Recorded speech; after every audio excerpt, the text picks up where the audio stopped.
Kita mulai. Bismillahirrahmanirrahim. Assalamualaikum warahmatullahi wabarakatuh. Alhamdulillah wassalatu wassalamu ala Rasulillah wa ala alihi wa sahbihi wa mawalah wa la hawla wa la quwata illa billahi wa ba'du. Alhamdulillah di siang hari ini kita bisa berkumpul kembali di Yayasan Rufaidah, dan kita akan melanjutkan kajian kita masih membahas kitab Bahjah Qulubil Abrar,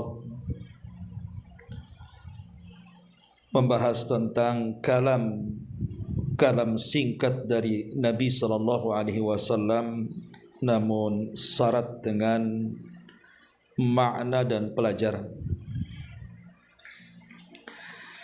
Dan kita sudah masuki pada halaman ke-73. Sifat daripada qanaah. Baik, kita akan baca hadisnya baru kita jelaskan.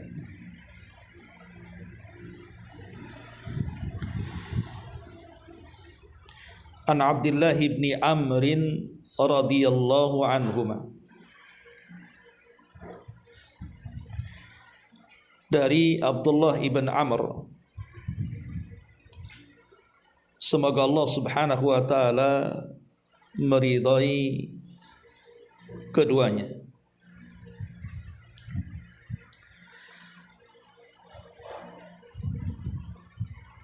Qala Rasulullah sallallahu alaihi wasallam, qad aflaha man aslama wa ruzika kafafan wa qanna'ahu Allahu bima atah. Rawahu Muslim. Dari Abdullah ibn Amr radhiyallahu anhuma, beliau berkata, dan Abdullah ibn Amr ini adalah sahabat yang banyak menulis hadis Nabi sallallahu alaihi wasallam. Beda dengan Abu Hurairah. Kalau Abu Hurairah menghafal dan tidak ada yang menjangkau hafalan Abu Hurairah, tapi Abdullah ibn Amr ibn As ini menulis dan tidak ada yang menjangkau tulisan hadis dari Abdullah ibn Amr ibn As radhiyallahu anhu ini, sehingga dia dinobatkan sahabat yang paling banyak menulis riwayat dari Nabi sallallahu alaihi wasallam. Bahkan dikenal Abdullah ibn Amr ini rajin salat malam, rajin puasa sunnah, dan rajin membaca Al-Quran dan menghatamkannya. Lah Abdullah ibn Amr ibn As radhiyallahu anhu dia berkata, Nabi sallallahu alaihi wasallam bersabda, sungguh beruntung orang-orang yang telah masuk Islam, diberikan rizki yang cukup, dan Allah menjadikannya merasa puas dengan anugerah yang diberikan kepadanya, alias qanaah. Ma'asyiral muslimat yang dimuliakan Allah subhanahu wa ta'ala, hadis ini bicara tentang sifat dari sifat-sifat orang yang beriman. Apa itu sifat qanaah? Qanaah artinya merasa cukup dengan pemberian Allah, redha dengan pembagian Allah subhanahu wa ta'ala. Dan sifat inilah yang kemudian melahirkan ketenangan jiwa, Karena biasanya orang yang tidak pernah tenang hatinya, senantiasa gelisah dalam kehidupannya, itu karena tidak merasa cukup dan redha dengan pemberian Allah, sehingga berakhir dengan membanding-bandingkan dirinya dengan pemberian yang Allah berikan kepada orang lain. Kenapa si fulan kaya, kenapa saya tidak? Kenapa si fulan sehat, kenapa saya sakit terus? Kenapa anak-anak si fulan cerdas-cerdas, kenapa anak saya bego? Kenapa dan kenapa? Orang yang tidak qanaah itu akan terus berkata seperti itu. Kenapa saya begini, kenapa si anu begitu? Hatinya tidak akan pernah tenang. Dan biasanya orang yang tidak qanaah itu ujungnya menjadi hasad. Dan hasad melahirkan kedengkian yang berakhir dengan permusuhan. Makanya kalau orang yakin dengan takdir Allah Subhanahu wa taala, bahwa ketika Allah Subhanahu wa taala memberikan rizki kepada kita sesuai dengan maslahat yang ada pada diri kita. Allah kan yang menciptakan kita, Allah tahu maslahat kita. Maka orang yang yakin dengan takdir Allah Subhanahu wa taala, pasti dia orang yang paling qanaah. Karena dia yakin apapun yang Allah Subhanahu wa taala berikan kepadanya, sedikit ataupun banyak, itu demi kebaikan kita. Apakah Allah Subhanahu wa taala memberikan nikmat atau ujian, itu demi kebaikan kita. Bukan berarti kalau Allah memberikan banyak rizki tanda Allah sayang kepada kita, ataupun kalau Allah menahan rizkinya tanda Allah benci kepada kita. Bukan. Tidak ada kamus seperti itu dari kamus kaum muslimin. Tetapi seorang muslim yakin kalau itu sebuah nikmat, maka dia harus mensyukuri nikmat itu. Dan kalau dia dalam bentuk ujian, berarti Allah mengharap kesabaran kita untuk menguji apakah keimanan kita kokoh ataukah tidak.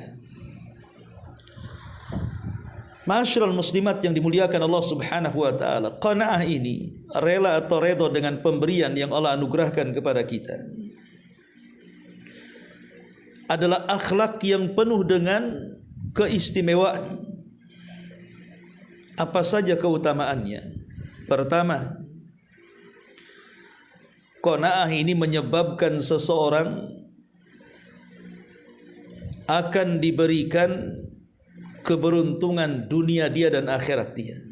Berdasarkan hadis ini, Nabi mengatakan, qad aflah, sungguh beruntung orang-orang yang qanaah itu. Makanya Anas ibn Malik radhiyallahu anhu meriwayatkan sebuah hadis. Kata Nabi sallallahu alaihi wasallam, laisal ghina an kathratil ardi. Bukanlah kekayaan itu orang yang banyak hartanya. Walakinnal ghina ghina nafsi. Tapi sebenarnya orang kaya itu adalah orang yang penuh kekayaan dalam hatinya. Orang yang penuh kekayaan dalam hatinya artinya orang yang tidak pernah mengeluh dalam kehidupannya. Asal satu hari itu badannya sehat, asal satu hari itu dia mendapatkan makan dan minumnya, asal dalam satu hari itu dia mendapatkan keamanan dia dan keluarganya, maka itu sudah dianggap kaya. Ini yang pertama. Yang kedua, orang yang memiliki sifat qanaah itu menyebabkan kecintaan Allah Subhanahu wa taala kepada kita, bahkan menyebabkan kecintaan manusia kepada kita. Nabi sallallahu alaihi wasallam mengatakan, izhad fid dunya yuhibbukallah, wazhad fi ma indan nas yuhibbukan nas. zuhudlah dalam dunia ini artinya qanaah. Cukup dengan pemberian Allah Subhanahu wa taala. Merasa cukup dengan pemberian Allah Subhanahu wa taala itu bagian daripada zuhud di dunia. Dan itu menyebabkan Allah cinta dengan kita. Karena orang yang tidak zuhud alias tidak qanaah, pasti Allah akan membencinya. Karena mau tidak mau orang yang tidak zuhud, tidak qanaah itu biasanya menyalahkan Allah, menyalahkan takdir-takdirnya. Kemudian Rasul mengatakan, dan zuhudlah terhadap kekayaan yang ada di tangan manusia, maka manusia akan mencintaimu. Artinya kalau kita qanaah dengan harta orang, maknanya qanaah dengan harta orang, kita tidak butuh dengan harta orang lain. Itu rizki Allah yang Allah anugerahkan kepada mereka. Tidak ada urusan kekayaan orang dengan kita. Jangan sampai hasad. Bahkan orang yang qanaah itu senang kalau seandainya Allah memberikan rizki kepada orang lain.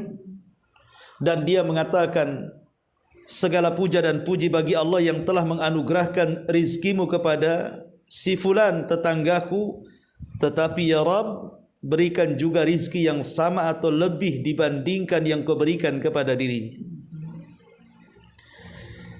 Kemudian yang ketiga, qanaah ini menyebabkan seseorang akan mendapatkan banyak pujian, bahkan kehidupan yang baik. Nabi SAW mengatakan, tuba liman hudiya ilal Islam wa kana aishuhu kafafan wa qanna. Berbahagialah orang-orang yang diberikan hidayah masuk Islam dan diberikan rizki yang cukup serta merasa qanaah, merasa cukup dengan pemberian Allah Subhanahu wa taala. Arti tuba, beruntunglah, maksudnya beruntunglah dia mendapatkan kebaikan dan kebahagiaan. Kemudian yang keempat, qanaah ini mewariskan kekayaan dalam hati. Dia tidak akan tergiur dengan pandangan kepada tetangga ataupun teman yang mungkin lebih kaya, lebih hebat, lebih memiliki pangkat dan jabatan. Karena semua hanya pemberian Allah Subhanahu wa taala. Allah bisa memberi dan Allah bisa juga menahan. Allah bisa membagi-bagikan dan Allah bisa juga mencabutnya. Jadi orang yang qanaah itu tidak akan tergiur dengan kekayaan orang lain. Dan dia akan memiliki kekayaan dalam hatinya. Kemudian yang kelima, orang yang qanaah itu pasti memiliki izzah, kemuliaan. Dia tidak mungkin meminta-minta, merendahkan diri untuk meminta-minta kepada manusia. Mustahil. Orang yang qanaah itu merendahkan diri kepada makhluk, karena dalam hatinya hanya ada Allah Subhanahu wa taala, dan dia yakin Allah tidak mungkin menyia-nyiakan hidupnya. Makanya orang yang qanaah itu akan mewariskan kemuliaan. Bahkan orang yang qanaah itu akan mewariskan keridhaan dari Allah Subhanahu wa taala. Kan Nabi SAW mengatakan, inna idhamal jaza ma idhamil bala, wa inna Allaha idza ahabba qauman ibtalahum, faman radiya falahu ridha wa man sakhita falahu suhtu. Kata Nabi SAW, besarnya balasan itu ditentukan besarnya cobaan. Dan sesungguhnya Allah kalau cinta dengan sebuah kaum, Allah akan menguji kaum itu. Kalau kaum itu redha dengan ujiannya, maka Allah senang kepadanya. Tapi kalau kaum yang diuji itu tidak redha dengan ujian, Allah pun murka kepadanya.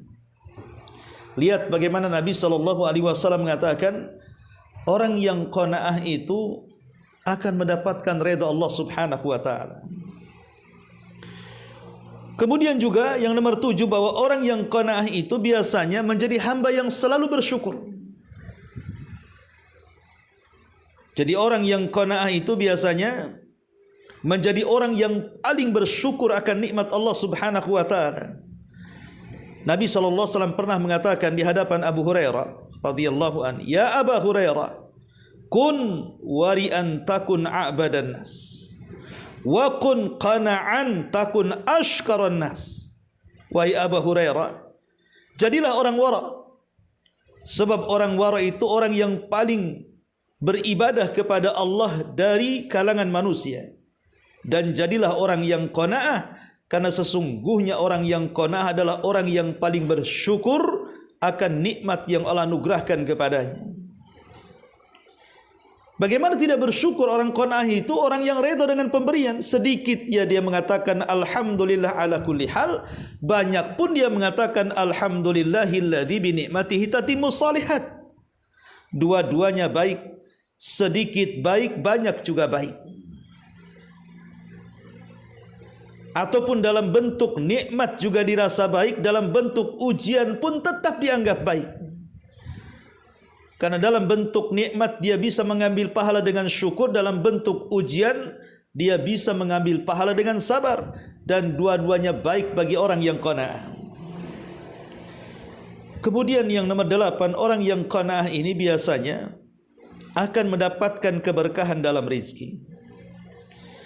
Karena biasanya orang yang qanaah itu pasti dia akan mengambil rizki dengan cara yang halal.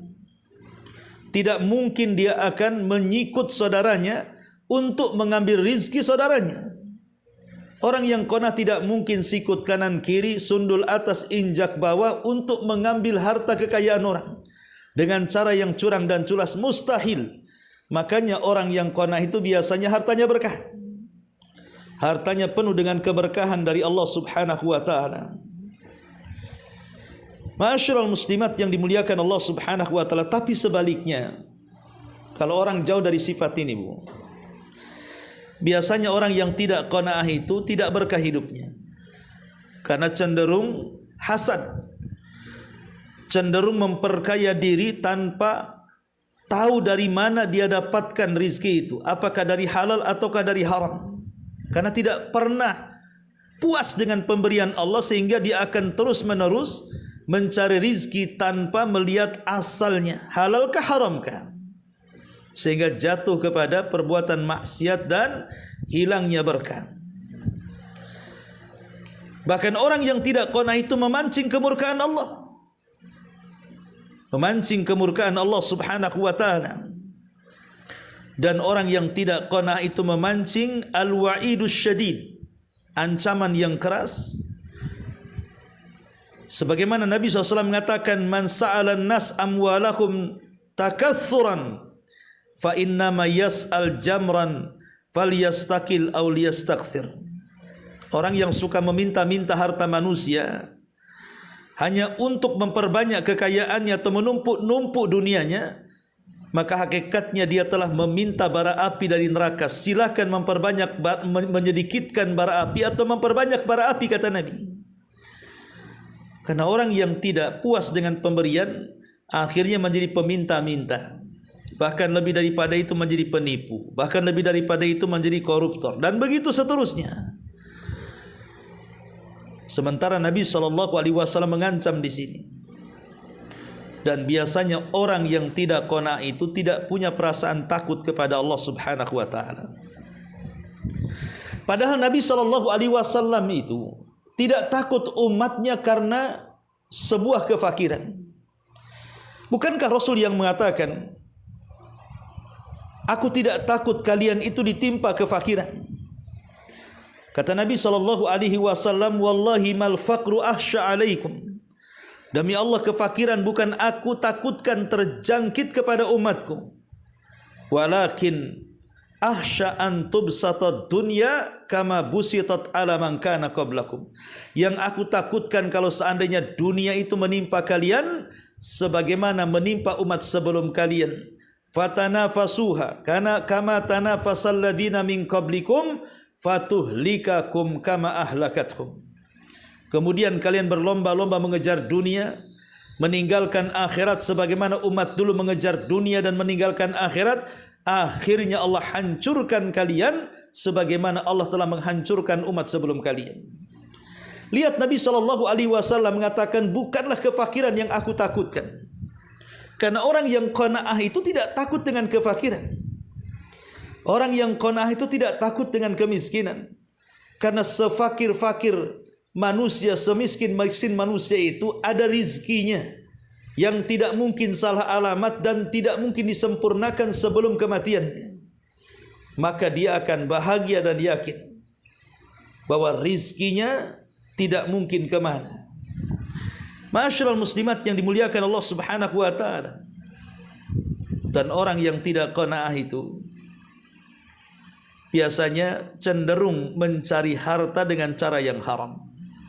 Karena dia tidak reda dengan pemberian Allah yang sedikit, dia pengen banyak.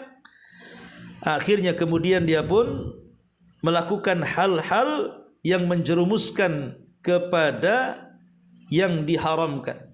Mencari maisha yang haram, memakan yang haram, membeli pakaian dari hasil haram, memberi makan keluarganya dari hasil haram, dan begitu seterusnya. Ma'asyiral muslimat yang dimuliakan Allah Subhanahu wa ta'ala, pertanyaannya, bagaimana supaya kita ini betul-betul bisa qanaah? Pertama, Bu, kunci orang bisa qanaah itu, seseorang hendaklah ketika melihat dunia itu jangan pernah memandang ke atas, tapi lihatlah dunia itu dengan cara memandang ke bawah. Kalau seandainya dalam hal dunia kita memandang ke atas, pasti kita pegel lehernya, capek kita melihatnya.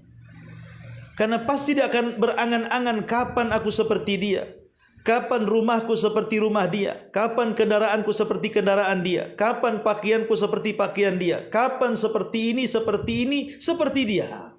Pasti di otaknya itu. Sehingga otaknya error, akhirnya pusing tujuh keliling hanya memikirkan bagaimana supaya aku seperti dia.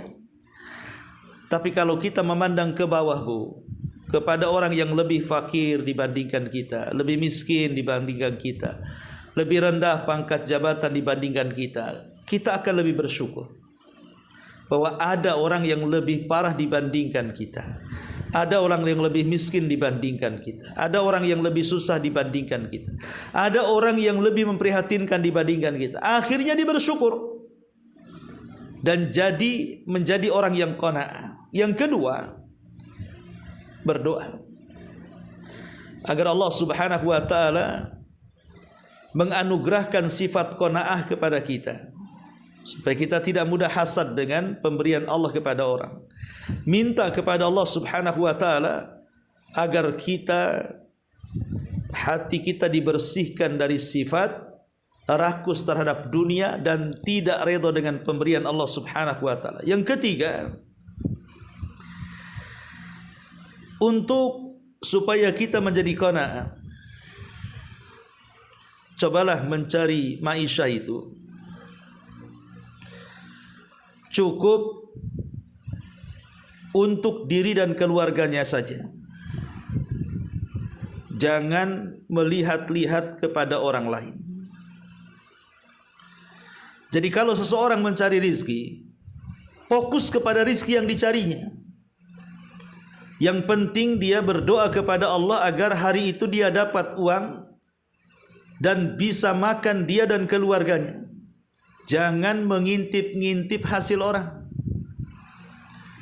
Enak ya, itu yang kerja di kantor itu kerja tak capek, gaji besar. Saya dari pagi sampai malam keringat bercucuran, banting tulang, kaki di atas. Ya, kaki di atas, apa istilahnya itu, kepala di bawah, dan begitu seterusnya, hasilnya tidak banyak.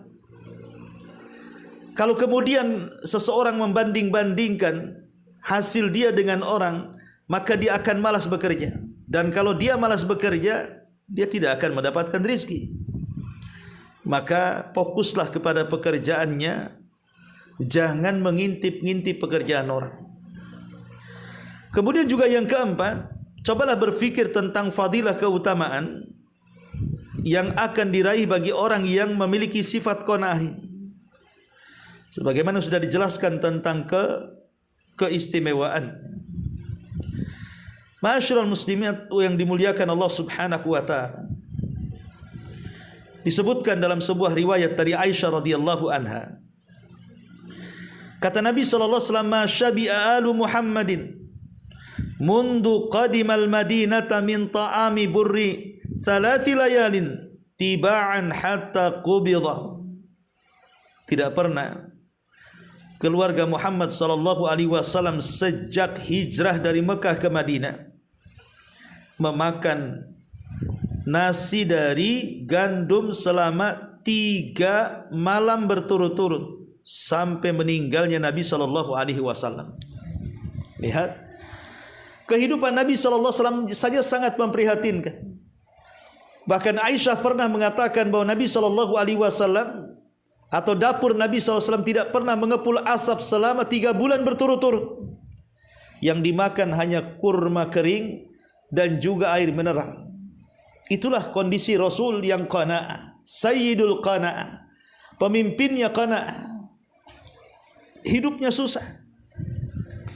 Tapi Nabi SAW mengajarkan kepada keluarganya bahwa qanaah itu sangat melezatkan, membahagiakan, karena tidak ada kepikiran terikat dengan dunia.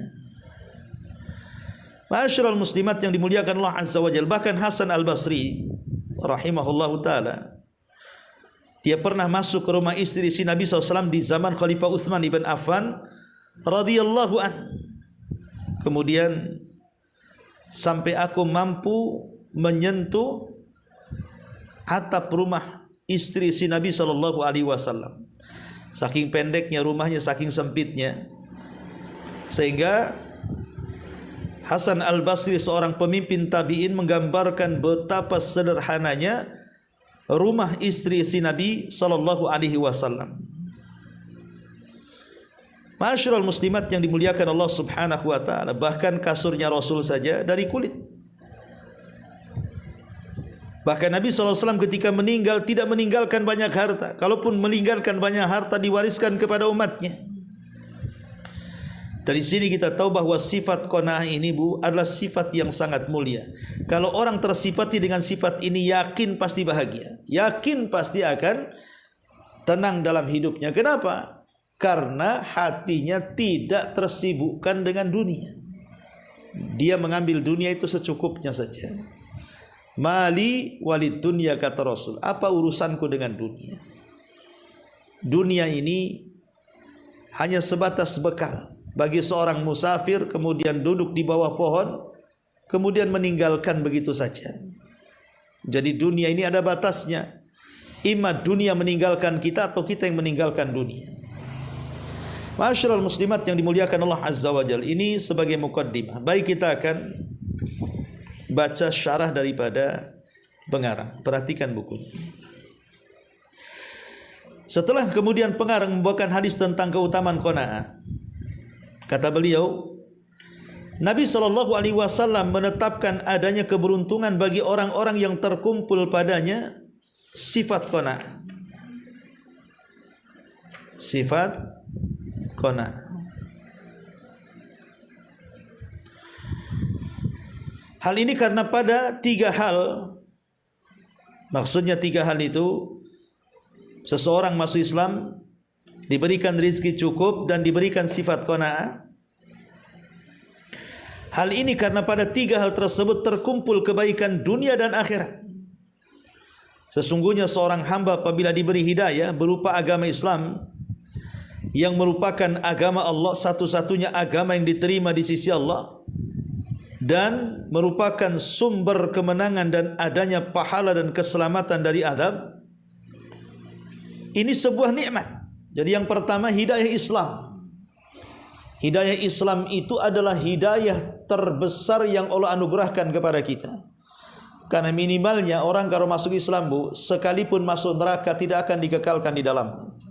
Orang Islam itu sekalipun masuk neraka karena takdir Allah, tidak akan dikekalkan di dalamnya. Selama masih ada iman sebiji dzarah, tetap dia keluar dari neraka. Kemudian kata pengarang, setelah dia menyebutkan nikmat pertama, nikmat Islam, yang kedua, dia juga memperoleh rizki yang cukup dan menahan diri dari meminta-minta kepada makhluk. Dan ini adalah hidayah atau nikmat yang kedua. Allah berikan rizki yang cukup kepada kita. Tidak harus kaya, yang penting cukup. Hari itu dia selamat, hari itu bisa makan, hari itu dia tidak takut dan begitu seterusnya, maka itu sudah cukup bagi dia. Itu kebahagiaan yang luar biasa, sehingga dia tidak meminta-minta kepada makhluk, merendahkan diri. Lalu Allah sempurnakan nikmat kepadanya dengan merasa cukup atas anugerah yang diberikan kepadanya, yakni dia bersikap redha dengan rizki yang dia dapat dan merasa cukup dengan rizkinya, serta dirinya tidak berambisi untuk mendapatkan selain itu. Ketika itu sungguh dia telah memperoleh kebaikan dunia akhirat. Karena begini Bu, sekalipun seseorang itu kemudian hasad kepada tetangganya, kenapa tetangganya rumahnya bagus, kenapa rumah saya tidak? Kenapa kendaraan tetangga lebih mewah, kenapa saya tidak memiliki seperti itu? Dan begitu seterusnya, enggak ada gunanya Bu. Karena sehebat apapun seseorang melakukan kecurangan di dalam mencari rizki, umpamanya orang sampai korupsi, sampai mengambil hak orang, sampai mengurang-urang takaran, timbangan dan meteran, curang dalam dagang dan begitu seterusnya, rizki Allah itu sesuai dengan kadar yang sudah ditakdirkan. Sehebat apapun kita mencarinya dengan cara culas, dia tetap dapatnya sebegitu. Tidak mungkin kemudian bertambah. Pas rizki Allah itu yang sampai kepada kita. Makanya kisah Ali bin Abi Thalib yang pernah saya ceritakan, ketika kemudian Ali hendak memberikan kepada seorang pengemis 400 dirham, tiba-tiba pengemis ini sudah kabur duluan dan mencuri pelana kudanya Ali radhiyallahu anhu. Maka 400 dirham ini diberikan kepada pembantunya dan mengatakan, tadinya 400 ini aku hanya ingin memberikan kepada pengemis itu, tapi pengemis itu sudah pergi dan kau bilang pelana kudanya hilang. Ambillah 500 ini, beli pelana itu. Setelah kemudian pembantunya ke pasar dan membeli pelana dengan harga yang sama 400 dengan jumlah uang yang sama yang akan diberikan kepada pengemis, maka pembantu Ali ini berhasil membawa pelana itu. Saat Ali melihatnya dan mengatakan, Allahu Akbar, ini kan pelana saya, dari mana kau dapat? Kemudian pembantu ini mengatakan, dari orang yang cirinya ini itu. Kata Ali, subhanallah, itu kan tadi yang datang mengemis kepadaku dan aku akan niat memberikan 400, tapi dia malah nyolong pelana dan akhirnya dia pun mendapatkan 400 yang sama. Kalau dia sabar, maka dia akan mendapatkan 400 dengan cara halal, tapi karena dia tidak sabar, dia mendapatkan 400 dengan cara yang halal, haram, mencuri. Syahidnya sama-sama 400. Kalau dia sabar kan 400 halal tuh dikasih Ali. Karena tidak sabar dia mencuri, dijual 400 juga, dapatnya haram. Bagaimanapun orang itu mencari rizki dengan culas dan curang, tetap dapatnya segitu. Lalu apa gunanya kalau kita tidak qanaah? Ya. Ma'asyiral muslimat yang dimuliakan Allah Azza wa Jalla. Kemudian kata beliau, kerugian itu adalah dengan tertutupnya 3 perkara ini atau salah satunya. Bisa jadi dengan tidak diberikan hidayah Islam, maka hal ini bagaimanapun keadaannya, akibat adalah kesengsaraan abadi. Orang kalau tidak masuk Islam pasti akan sengsara seumur hidupnya di dunia dan di akhirat. Atau diberi hidayah kepada agama Islam, akan tetapi diuji. Caranya berupa kefakiran. Dia diberikan hidayah Islam, tapi diuji oleh Allah dengan kefakiran yang membuat ia terkadang lupa, atau berupa kekayaan yang membuat dia melampaui batas. Maka kedua-duanya bahaya dan merupakan kerugian yang besar.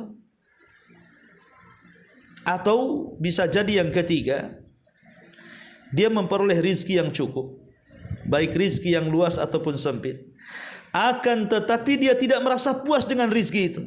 Ada orang-orang kaya itu Bu, sudah kaya sebenarnya, enggak puas-puas. Contoh para koruptor itu kan Bu. Para koruptor itu kan orang yang tidak pernah qanaah. Saya kira para koruptor yang di atas sana itu, kalaupun mereka tidak korupsi, Kekayaan mereka lah cukup untuk makan dia dan keluarganya dibandingkan orang-orang desa yang miskin papa. Tapi kenapa kemudian mereka terjerumus kepada korupsi dan menjadi koruptor, mencuri kas negara, uang negara? Coba, karena tidak ada qanaah di situ sebenarnya. Mereka tidak zuhud dan tidak qanaah, sehingga mereka tidak punya rasa takut. Akhirnya mereka pun menjadi hewan buas yang menerkam siapa saja yang menghalanginya. Ma'asyiral muslimat yang dimuliakan Allah Azza wa Jalla, maka sesungguhnya tolak ukur kaya itu bukan dari banyaknya harta, akan tetapi kaya itu adalah dengan kekayaan hati. Maka betapa banyak orang yang memiliki kekayaan harta benda namun hatinya fakir dan sedih. Sebaliknya betapa banyak orang yang fakir miskin namun hatinya kaya dan redha dan merasa puas dengan rizki Allah Subhanahu wa taala. Dan ini kenyataan kan, Bu? Bukan berarti orang fakir tidak bisa tertawa dan tersenyum, dan bukan berarti tertawa dan tersenyum itu hanya milik si kaya saja. Banyak kok si kaya itu yang tidak pernah raut mukanya itu tersenyum dan tertawa, penuh dengan kesuraman, hidupnya berantakan dan begitu seterusnya. Karena kekayaan itu tidak menjamin kebahagiaan, walaupun penyumbang kebahagiaan, tapi bukan segala-galanya.